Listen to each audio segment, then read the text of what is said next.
This is WAW! What a week. What a week. PoliTricks.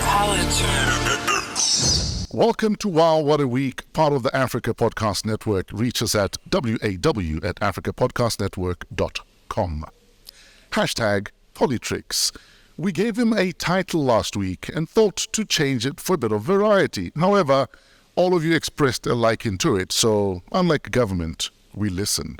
Please welcome back our Minister of Interpretation, Botsang Modimowame Moiloa.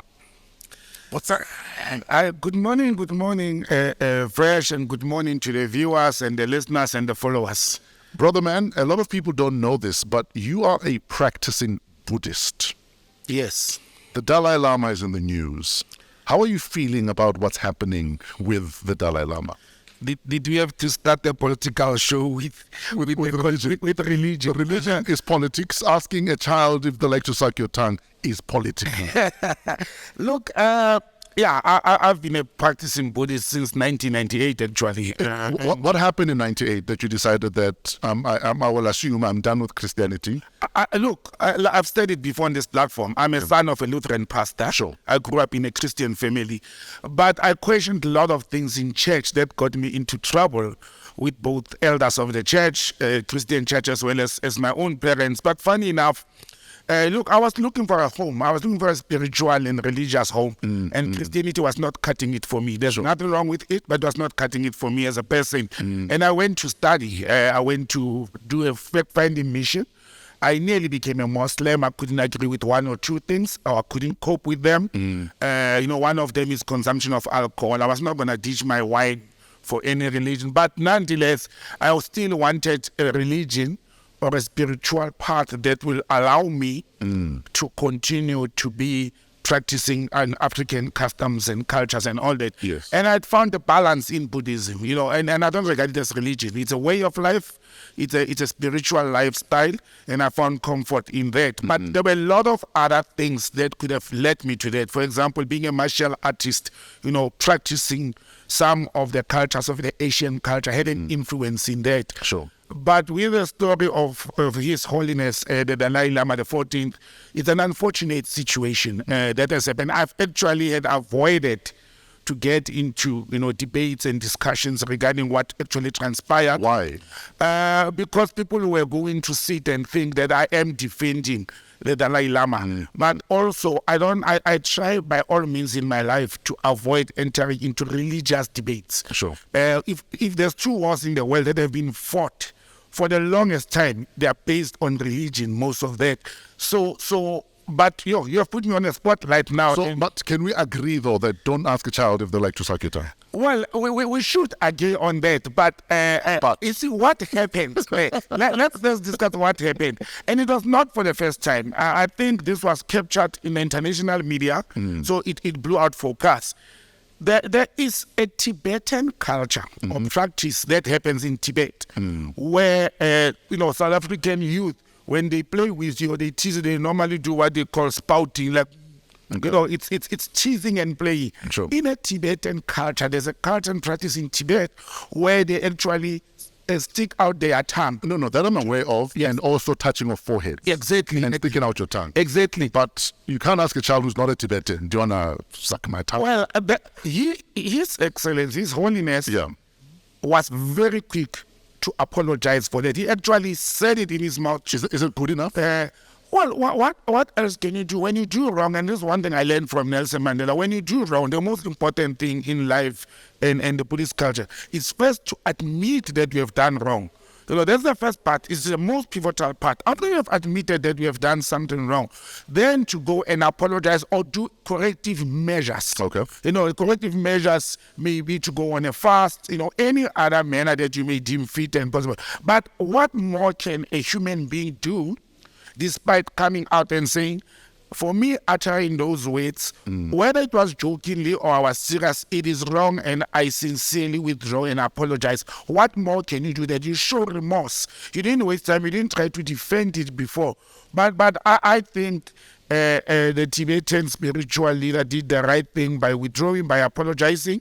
And I think what the Buddhists, could do from Tibet is to try and educate people more and talk more on what is this thing, because we have seen now many more pictures and videos of the Tibetan people or the Buddhists, sticking their tongue out, but obviously not asking people to suck their tongue, yes. or to kiss them or what. I think it was an unfortunate situation that they should put behind them, and we move forward, Sure. As the world community.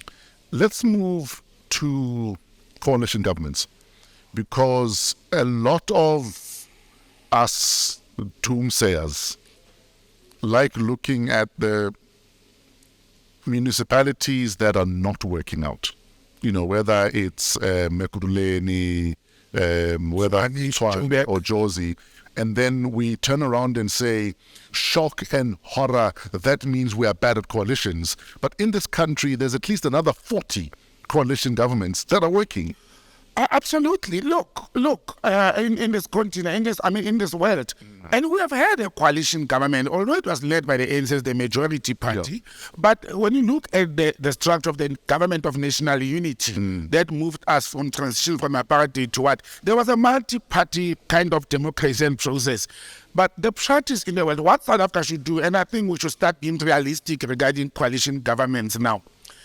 If we do not regulate the formation of coalition governments, because reality has hit home. It is still at infancy stages now. But we're going there. But we are getting there. Yeah. I don't worry much about provincial or regional government, but I'm worried about the local where service delivery is based. Then the national government where the country must be governed. Imagine if what is happening in Tshwane and Ekurhuleni and Joburg happens at a national level, and it will be chaos in the country where security may be compromised, budget may be misappropriated or misused.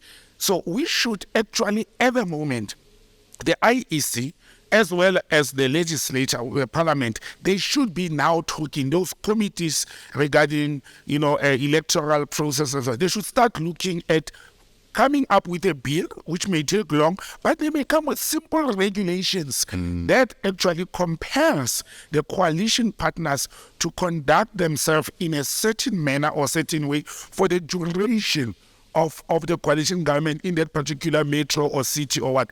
If we don't come out with regulations, and I can tell you in countries like Israel, India, Pakistan and Germany, for example, which are big democracies, they have coalition government, but they've got regulations that regulates the coalition partners to say this is how we are going to conduct themselves. Let me use an example of Ekurhuleni. So, for instance, you can't hold us hostage.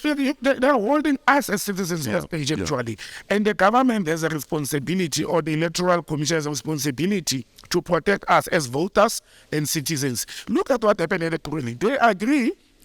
5 members of the EFF are MMCs, 5 members of the ANC. Then the ANC members, because of their internal squabbles, they protest and they don't show up to take up their position. If there was an electoral mandate or regulation or rule that says once we have agreed on this and it has been signed by all the concerned parties who are authorized to sign it, this is what you will do. And then don't stop there. You must come with the repercussions. If you do not conduct yourself in a manner, maybe they should say, for example, the third party will take over those seats if the first party doesn't show up. But something has to get done. We can't operate in a vacuum. Tshwane had a mayor 2 weeks now. Now they are fighting to remove the speaker. Joburg, the people in Joburg, the Patriotic Alliance played a very pivotal role in putting the mayor of Tshwane, of Jozi, into the machine. Yeah. The PA has come up and said, you know what, this guy is embarrassing us. Let him go. You understand? But look at the strategic move. Gayton McKenzie, the president of the Patriotic Alliance, is vacating, if you remember our vocation, is vacating his position voluntarily in the Karoo municipality. And the Patriotic Alliance is calling for the mayor of Joburg that comes from a minority party, 1-seater, 2-seater, just like the PA to move. It may be a move to bring Gayton McKenzie to be the mayor of Joburg. It may be a carrot they are going to dangle in front of the ANC, DA, and EFF to say, we have sorted out the Karoo. We are a living example. We are here to come and clean up the mess in Joburg. We should not be surprised when we see that happening. But again, as in conclusion to this, unless you have another point, we need to regulate these coalitions. We can't operate in a vacuum. We can't operate like we are playing Mickey Mouse games with the lives and residents of these big metros. And now service delivery is suffering because we literally do not have government. Again, another thing. I was thinking, why should I continue paying my rates and taxes when those that are earning salaries through my rates and taxes and are supposed to render a service, they're not doing their job. They're not doing their job. They are not there. We don't have councils. They're playing politics and not delivery. Exactly. The people are not delivering, and we are paying rates and taxes in order to receive services. Yes, some services may be happening, but these people are earning salaries for doing what? Sure. For being on and off, like an indicator of the vehicle. Sometimes you are on, sometimes you are off. And by the way, an indicator of the vehicle, when it's on and off, is when it's functioning. When it's quiet and dark, then it's not working. Unless you're a BMW driver and you never use your indicator, so we don't even know if it works or not. We must guess if you're on a 10 or not. I don't know that BMW will not like that comment. No, but BMW know that drivers never indicate. In fact, our politics is like following a BMW driver. You don't know if they're turning. Are they going left? Are they going right? Are they going to turn? Are they going to drive faster than you? Are they going to come pull up behind you and flash the lights? Look, the country is no longer on autopilot. At some stage, Julius Malema said the country is on autopilot. I think we are west now. We don't know whether this jet is going down. And on all fronts, in crime, in administration, in finance, everything is going down here. But you know what? With all the issues we're dealing with, all the challenges we're dealing with, are we not being too doomsday in our thinking things are going to collapse? There's going to be a total blackout. There are war zones and life carries on. Look, I don't think there'll be an absolute collapse. Yeah. I don't think so. I don't believe so. I think we are just a paranoid nation. We are used to comfort. Are we drama queens? We are more like Americans. We are drama queens. Look at how the country for 2 weeks came to a complete standstill and halt for one escapee from prison with a girlfriend, and that was the focus of the country. Major things happened. And the people in the Northwest who haven't had water for more than 10 years. Exactly. Life goes on. Exactly. You understand? So major things happened in this week that we are covering, that people, if they're going to hear about what is happening this week, they'll get a shock of their life, because us as, drama queens and kings, we focused on one little thing that excited. It's not little, it may be bigger than what we're expecting. But again, I don't think there'll be a total collapse. There are challenges. If they are not nipped at the moment, they must still be dealt with. They must still be dealt with. Yeah. If we don't deal with these issues as a nation at the moment, we may find ourselves in trouble. Let's talk about the Al Jazeera Gold Mafia documentary. A couple of South African banks have been mentioned, implicated. Let's talk about that. That didn't come as a surprise to me, and I'll tell you why. Because a lot of South Africans were involved. If you look at that documentary, there are South Africans involved.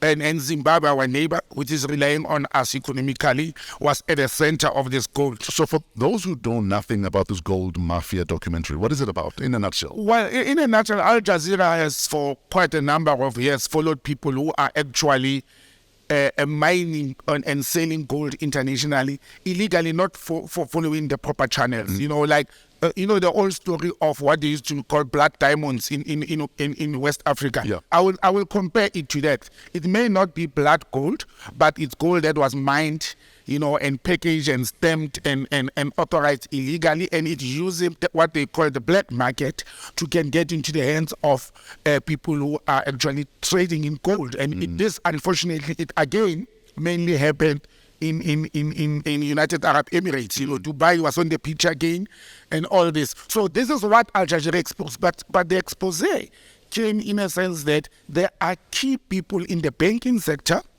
in the mining industry, in the international forex trading center who are involved in this. Because we should also recall that besides the US dollar, a gold in many countries is a trading commodity. Sure. You can pay your debts, you can purchase with gold, you can exchange gold for money and things like that. So that was the whole expose about this thing. But why it impacts on us, another major thing that has happened, and South Africans are not aware. Two of our major banks, again fresh, it was me on one platform in 2017 with my then former colleague Tsepo Kadima, who exposed to this country and this world that 4 South African major banks were involved in conniving with 13 international banks. ABSA, FNB, Nedbank and Standard Bank were involved in conniving. Our local banks connived with 13 international banks from the US, Germany, Switzerland and so forth, to devalue the national currency. I had said in 2017, in a normal country, that's treasonous. Sure. Those bank CEOs and executives and who were involved in that should have been charged for treason. Our rand is thrown in jail. You understand? Go to jail. Maria Ramos, who was then the CEO or chairperson of APSA, stood up and said, sorry, we did it, we apologize. And they got away with it. Slap on the wrist, fine of 25 million US dollars, rands, which is the maximum amount that they could be fined. But at the moment, again, it's an international, two banks, Standard Bank and APSA, are back in the picture to say they are involved into this whole gold saga that is actually illegal and very risky. People's life are being threatened at the moment regarding that whole gold mafia process. I want to open my eyes very wide and my ears and watch how is the Reserve Bank going to deal with this matter, because we have had an experience already in a different manner, but they have been mentioned. We shouldn't run into, throwing stones already now and accuse them of having have committed a financial international transaction crime. We shouldn't do that. But the fact that they are being mentioned and it's going to make some of us to open our eyes very wide and follow. It's a matter for concern. It's a matter of concern. Then our banks, every time there's international money laundering, there's international fake transactions and wrong transactions, our major banks are involved into this. And as a nation, we shouldn't let such to happen. I want to see how Kas Kuvadia is going to come out now and explain what is happening. But we know in South Africa, when you are caught in a corner, you'll behave like G4S. We'll say, we'll come back with the answer. This is still under investigation. That's the best way to can get out of trouble in this country. We investigate perpetually, and you get away. The case dies its natural death while you are still investigating. In fact, since you've taken us here, G4S finally showed up in Parliament a week later, having given them a middle finger before, saying you must subpoena us. And, obviously portfolio committee members not impressed. They feel that you've told us nothing. You've told us nothing we haven't read about in mainstream media. And you want us to believe that these three pathetic-looking people pulled off this elaborate heist. What are your thoughts about this? I like the way you put it, that actually what they told Parliament, it's actually what Parliament knew from the social media or any other media platform. They didn't say anything. I had found the G4S leadership that went to Parliament to be very arrogant and evasive as well. They were arrogant from the beginning. They continued in Parliament. They answered questions, but they actually said nothing. They were puffing air. They said what we knew. One of the MPs who's a former NPA officer, Breitenbach, who's a FG of MP, you could see that that's a former attorney or prosecutor asking questions. She actually filmed at the way they were responding to this. And when she asked how many people were on duty that night, it was 23 people. And out of the 23 people, only 3 were charged and dismissed. One of them who was the supervisor or superintendent that evening. Now, again, people will say we are pulling race into this thing. Only 3 black men were charged and chased and fired from their job regarding this whole thing. And when did it happen? It happened after the media and the public outcry. And they basically put it on issues of you didn't follow procedure. Like at work when you do wrong, you didn't follow procedure. Therefore, they are not giving us the bigger picture of how this whole thing was masterminded. It was elaborate. Exactly. Now we are going to remember they also denied until last week. G4S was still denying that Bester is the person who died in there, despite the medical reports. But we are going to rely on courts. Something very crucial happened on the day these 2 fugitives were brought into the country, and this is also critical.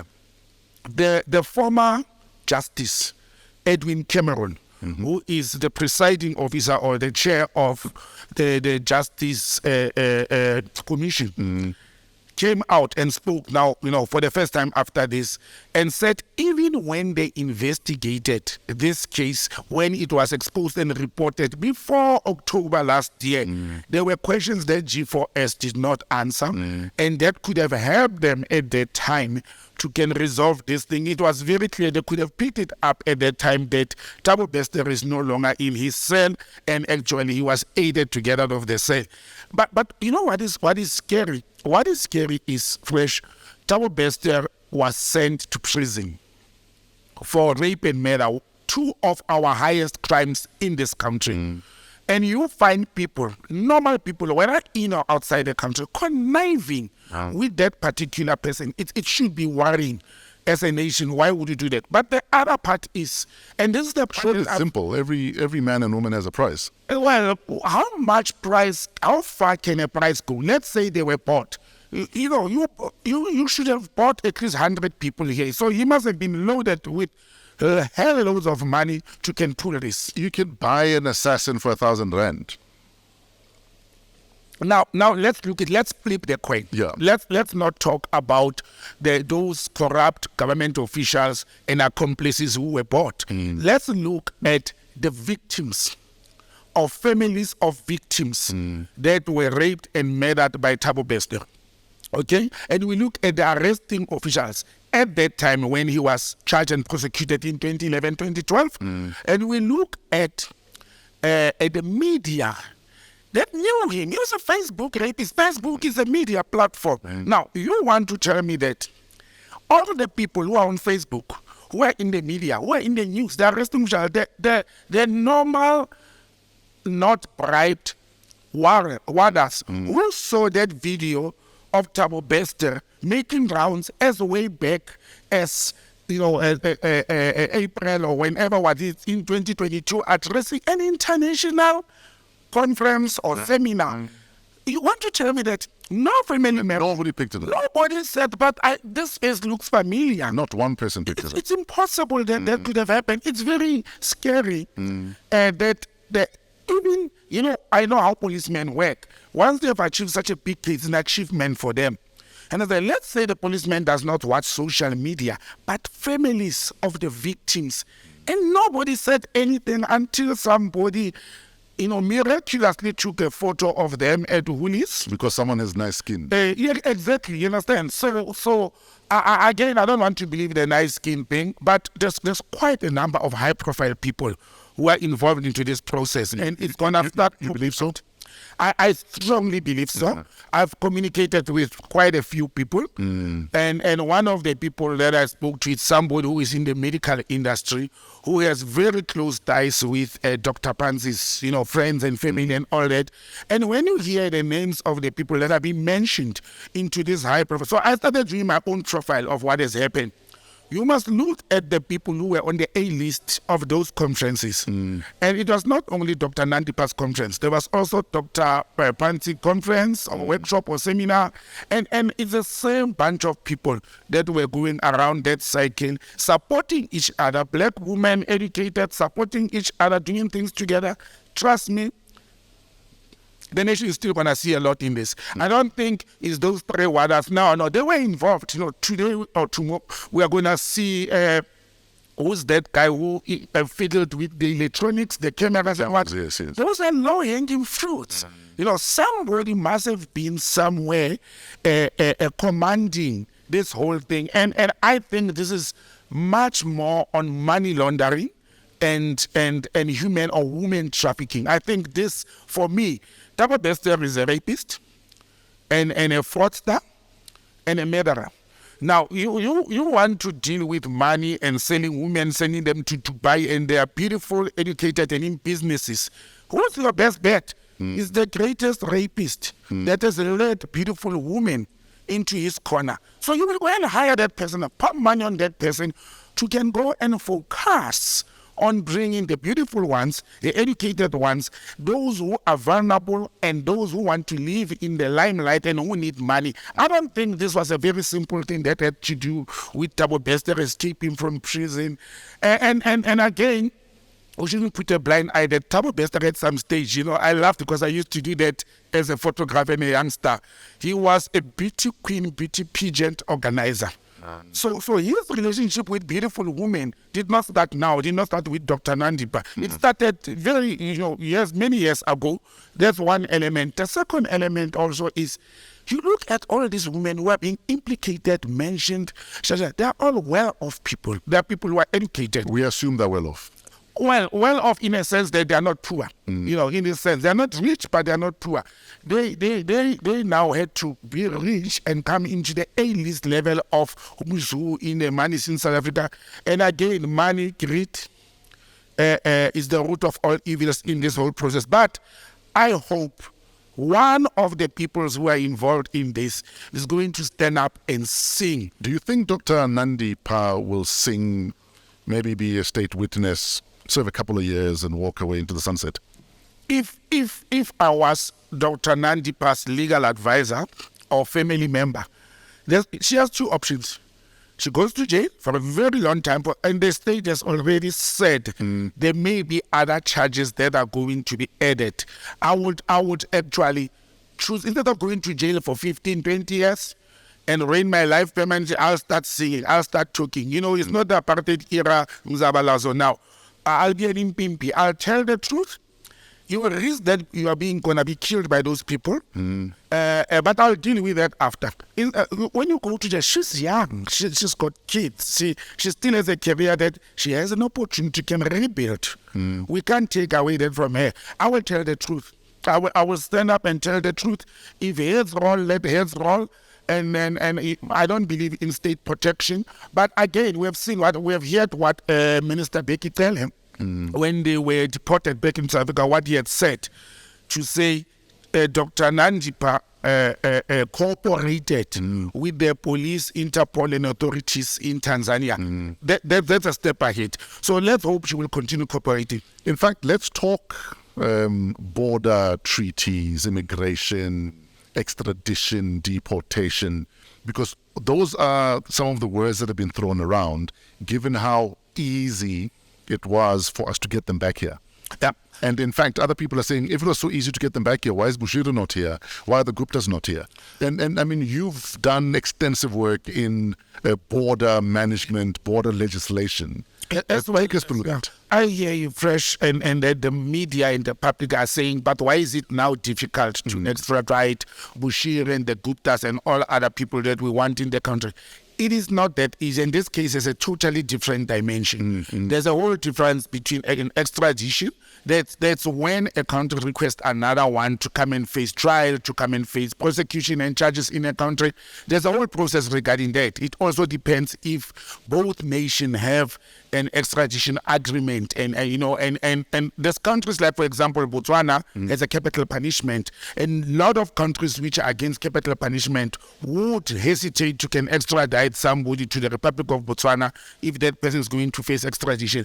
But this case of Dr. Nandipa as well as Bester, and I also know the next question people will have is, why not the Mozambican national? And I'll come to that. It had nothing to do with extradition, because first of all, they were on the Interpol radar. South Africa is a member of Interpol. At some stage, we chaired Interpol under Commissioner Jikisilebi. So they were on an Interpol radar, but they entered the Republic of Tanzania as illegal immigrants, something that we struggle with a lot in South Africa. Now, once you enter... So could we learn from how swift the Tanzanians were? Well, we can, but there's challenges that we are facing. And I think our immigration regulations are very clear on how we should be dealing with deportations. But in this instance, it was not difficult, and there's nothing sinister about this, in my opinion. These people had entered the Republic of Tanzania as illegal immigrants, whether they went under the fence, whether they crossed the river, but they crossed the border illegally. So now, once you have people in your territory that are illegal immigrants, the very first thing you do after detaining them is to determine and ascertain their nationality. In this instance, it was not difficult. Even if they had various passports of various countries, one Thabo Bester was a wanted fugitive from law or criminality. But with Dr. Nandipa, she was not a fugitive from prison. She didn't escape from prison. So she was just there illegally. So what happens in these instances, and South Africa moved very swiftly by sending three important key elements: the police, the top brass of the police were there, the justice system, and then we have the South African High Commission in Dar es Salaam, and they played a role to say to the Tanzanians, Dr. Nandipa is our citizen, is a South African. So when they take the fingerprints and tested them, you can do that in a few hours. You can go to prison, take the fingerprints, and I've done that several times in my life in a foreign country. Take the fingerprints of the suspect, go to the South African High Commission, or you can actually fax or email them from wherever you are with technology these days to Home Affairs to verify. Once they are verified, Home Affairs will send back to Tanzania a confirmation to say, yes, that's a South African citizen. In that instance, the Tanzanian, because they are sitting with an illegal immigrant, they will hand over that particular illegal immigrant to the Republic of South Africa, and this is what transpired in this instance. But with extraditions, it has to take care of the human element, the criminality and things like that. That's much more complex. There's nothing special about what has happened now. It's a normal process, and due to the bilateral and diplomatic relations between the two countries, it was not difficult to can have them back into South Africa, particularly Dr. Nandipa. In fact, you've escorted a prisoner from South America, haven't you? A source has told me. Your sources, I get it right these days. Yeah, it was yesterday, that's many years ago. It has happened that I had to actually escort and fly with a South African citizen who was a drug trafficking prisoner. She was arrested in Brazil, and she spent time. It took me 2 years in my official capacity as a consular official, 2 years to can secure extradition of that particular prisoner. Why did South Africa want that prisoner to be extradited, not all others who were drug traffickers prisoner? That particular one, she had a mental problem. She was actually a mental patient who was stolen from a mental institution in South Africa. Oh, wow. It was all over the news. Doctors were involved, people. So she was used as a drug, as a mule to do that. And obviously we had to provide consular services and protection as a citizen of the country. And it took 2 years to can secure that person back in South Africa. But what was important with that prisoner is that she was willing. People who have studied psychology and all, they will tell you that even an insane person, at some stage in your life, whether under drugs or what, there's a lucid interval where your mind works. At some stage, it works normally. You can read it, whether it lasts 5 or 10 minutes. And she started singing. She started talking who she is, where she comes from, her real names, and then she was working with doctors, drug traffickers. Boom! SAPS got excited, and Interpol like, we want that person back into South Africa.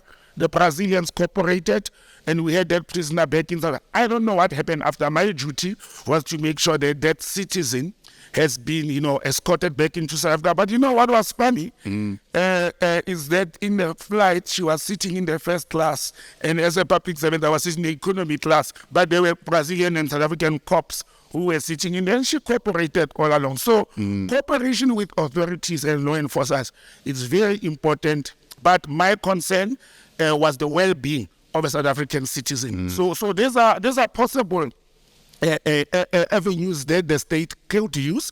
And in this instance, I must say, South Africa acted swiftly. I know there's criticism to say, no, they didn't do the job, they didn't arrest them. I don't think that's true. We have heard from the authorities of both countries to say it was a joint collaboration, it was a joint effort. There were private security companies involved. And I think the country did the right thing so far by deploying the right people. We missed Home Affairs a little bit there. I think part of that team should have included high-ranking officials of Home Affairs. But anyway, Home Affairs has representatives abroad. They could have had an immigration official stationed in Dar es Salaam. But I think the country has done very well in handling this issue so far. I just hope the justice system, our problem now is the court and the justice system, to follow procedure and handle this thing as accurate as they've done now, in order not to let this slip through their fingers. Or else, we're going to find ourselves with egg on our face, whereby we had a case, and due to bundling and doing wrong things, then we may lose it at the end. And quickly, before we let you go, we can't not discuss this. So the Helen Suzman Foundation told the courts earlier this week that Minister Aaron Motsoaledi from the Department of Home Affairs' decision to terminate the ZEP was irrational and unfair. So as a former diplomat, well, you'll be a diplomat for the rest of your life, but as a diplomat and someone that has dealt with border issues, where do you stand on the ZEP issue? And I must say, as you stated, where do I stand? And this is in my personal capacity in responding to this. Look, I don't think Minister Motsoaledi acted irrationally. I don't think so.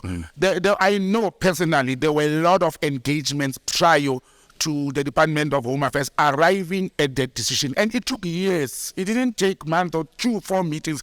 It took years. A lot of aspects were looked into. We should recall and inform the Helen Suzman Foundation that when this ZTE permits were presented not only to Zimbabwe, we have done it with the Mountain Kingdom of Lesotho as well. You know, the special permits for Lesotho living and working in South Africa. When this decision was made, a lot of aspects were taken into consideration.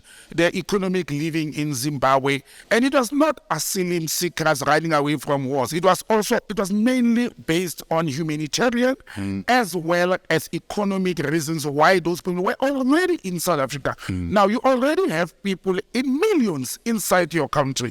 And the best thing you could do at that time is to apply your mind and regulate them. Legalize them. And we didn't give them South African citizenship and IDs. We did not do that as a nation. What the Department of Home Affairs or the country has done was to register them, give them permits to be in the country with a certain time frame and period and conditions and circumstances. Now, once those circumstances change, whereby Zimbabwe now is still under trade embargo and international sanctions from Europe and the US, but the situation has changed. The government has changed. You understand? So there's changes and there's developments in Zimbabwe. They may still have life here. Some have family. Some people came here 25 years back. They've got school-going children standing. But Home Affairs is saying to these people, come forward. There are other permits. Come and present your circumstances at a moment in their country. We will listen and we look at each and every application on its merit. Sure. And there's nothing wrong with that. To say, and they were given time. Remember, they were given 6 months, then it became 1 year. Now it is already 2 years. So in these 2 years, if I was a Zimbabwe temporary permit holder or special permit holder, I would have actually went to Home Affairs and present my circumstances. But I think foundations like the Helen Suzman Foundation, instead of opposing the state actions and supporting challenges that the country is faced with, they should rather engage and work with the state to try and assist the state. But in trying to go and challenge them in court and challenging Minister Motsoaledi in his capacity as the Minister of Home Affairs, I don't think it's helping the nation. You and many other people on the ground have been trying to say illegal foreigners are committing that, but these people we are talking about, they're not illegal. We have legalized them to be in their country. But surely also you can't hold a nation ransom and say, because you let me into your house, I must be allowed to stay indefinitely, when there are other permits that all other nations are having to apply for. Absolutely. For instance, I've got friends who lived in Mauritius for the last 10 years, and their kids only know Mauritius. That's where they're born. The kids only know Mauritius. But after 10 years, the Mauritian government said, we don't need your skills anymore. You must go back home. Absolutely. It has happened everywhere. It has happened with us as South Africans, although under different circumstances. Sure. You know, there was a Dukwe camp in Botswana, there were camps in Tanzania and all over the world with stringent restrictions. You couldn't leave the camp. You couldn't just go and live with the society as you wish, and the government does not know who you are. Allow a person in your house, but as the house owner, you understand, or the landlord, you will put terms and conditions of how you stay in my house. And on a serious note, that we have to protect our country and territory. And South Africa has never said pack and go. It has never said that to these people. That's not what the Department of Home Affairs and Dr. Motsoaledi have said. They have said, we are giving you a permission to, we think you are overstaying or at a moment we can't anymore. But you know what, that's also a fraction. If you look at 180,000 Zimbabweans with those permits, vis-a-vis 5 million of them who are in South Africa, the Helen Suzman Foundation should actually not be concerned about the 180 registered people who needs to be corrected or upgraded or sent back home. They should look at another 4 million Zimbabweans who are here and they don't have those permits. Because we know, and the government has considered, and the Zimbabwean representative organization in South Africa, they've all said there's between 4.8 to 5.2 million Zimbabweans living in South Africa. Now we want to go and stretch our hairs to talk about 180,000 or 200,000 with those permits. I think we are wasting time and resources on those things. But I think Home Affairs is on the right track. Botsang, we are out of time. Thank you. It's always an honor, it's always a privilege hanging out with you and your experience and your mind and your opinions and the way you simplify everything for some of us simpletons. Thank you very much, and thanks to the followers and the viewers. And that's it for this edition. Hopefully we've shed some light on a few things. Even if you are watching this in the dark, keep your glow, everyone. Wishing you all a WAW week in spite of yourselves. Quickly need to thank AM Studios for hanging out with us. We love your space. It's an incredible space. Shout out to Africa Podcast Network. Pezulu works for the cinematography, our audio engineer, magician, artist, the Floor Fraser, and our guest, Botsang Modimowame Moiloa. Shout out to our creative director, Kuvesh Mohan, our show producer, Kelezo Mutisakeng, and you can reach us at waw@africapodcastnetwork.com. This is... Wow! What a week. What a week.